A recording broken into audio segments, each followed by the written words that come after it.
क्या आप भी हर वक्त की बेचैनी और एंजाइटी से तंग हो और चाहते हो कि कोई मैजिक पिल या कुछ ऐसी टिप्स मिल जाएं जिनसे मैं एंजाइटी और बेचैनी से छुटकारा पा सकूं? तो सही वीडियो पे क्लिक किया है आपने। इस वीडियो में हम बात करेंगे कि एंजाइटी आखिर है क्या, क्योंकि हम में से अक्सर लोगों को एंजाइटी एग्जैक्टली है क्या इसके बारे में प्रॉपर नॉलेज नहीं होता और हम नॉर्मल नर्वसनेस को भी एंजाइटी समझ लेते हैं। हालांकि एंजाइटी डिसऑर्डर और नर्वस फील करना नॉर्मल सिचुएशन में इसमें बहुत फर्क है। इसके साथ ही मैं आपको कुछ टिप्स बताऊंगी जिनसे आप एंजाइटी को कम कर सकते हैं। ये टिप्स मिस मत करना। लेकिन पहले हमें ये जानने की जरूरत है कि एंजाइटी आखिर है क्या। अगर आप हर वक्त बेचैनी महसूस करते हैं, फीलिंग ऑफ वरी ये नॉर्मल वरी से काफी बढ़कर होती है। और if you have anxiety attacks और feel anxious all the time, तो हो सकता है ये एंजाइटी है जिसे प्रॉपर थेरेपी की जरूरत है। इसके अलावा नॉर्मल घबराहट में, फॉर एग्जाम्पल अगर आप किसी इंटरव्यू पर जाने वाले हैं या आपके बॉस ने आपको डांट टपट के लिए बुलाया है, तो ये घबराहट बिल्कुल नॉर्मल है। एंजाइटी को हमेशा के लिए दूर करने के लिए कोई मैजिक पिल तो नहीं है, लेकिन हाँ, कुछ ऐसी टिप्स जरूर हैं जिनकी मदद से आप अपनी एंजाइटी को कम कर सकते हैं।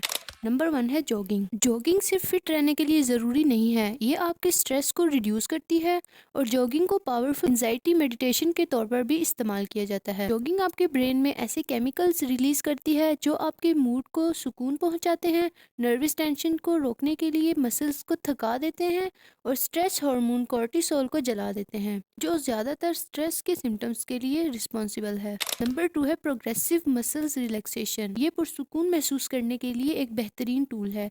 इसमें आपको करना ये होता है कि सीधे खड़े हो जाएं, हर एक मसल को एक वक्त में 10 सेकंड के लिए रोके रखें, अपने दाएं पांव से स्टार्ट होकर अपने फेस की तरफ बढ़ें। ऐसा करने से आप अपनी नर्वसनेस और एंशियसनेस को खत्म कर सकते हैं।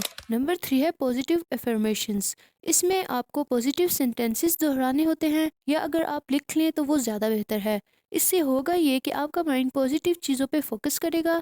ये एक हेल्दी डिस्ट्रैक्शन है जिससे आप अपने स्ट्रेसर्स पर फोकस करना बंद कर सकते हैं। इसके अलावा कुछ लोग स्वेयर एंजाइटी अटैक्स भी एक्सपीरियंस करते हैं, also known as panic attacks. Panic attacks के कुछ फिजिकल सिम्टम्स होते हैं like rapid heart beat, chest pain, light headedness and more. Anxiety attacks अक्सर एंजाइटी डिसऑर्डर की वजह से होते हैं। ये अक्सर 10 मिनट रहने के बाद अपने पीक पर पहुंच जाते हैं और फिर एंजाइटी की अलामात में आहिस्ता लेकिन वाजिया कमी महसूस होती है। बहुत से लोग ये सोचते हैं कि इसे कैसे कंट्रोल किया जाए।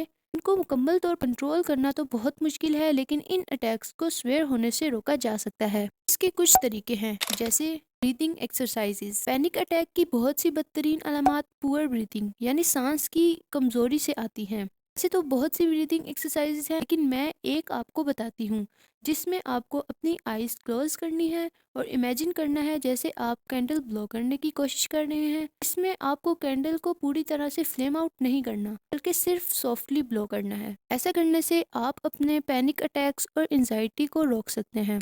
Call someone and tell. हमारा एक मसला ये भी है कि हम अपने ख्यालात के साथ अपने ही माइंड में फंसे होते हैं।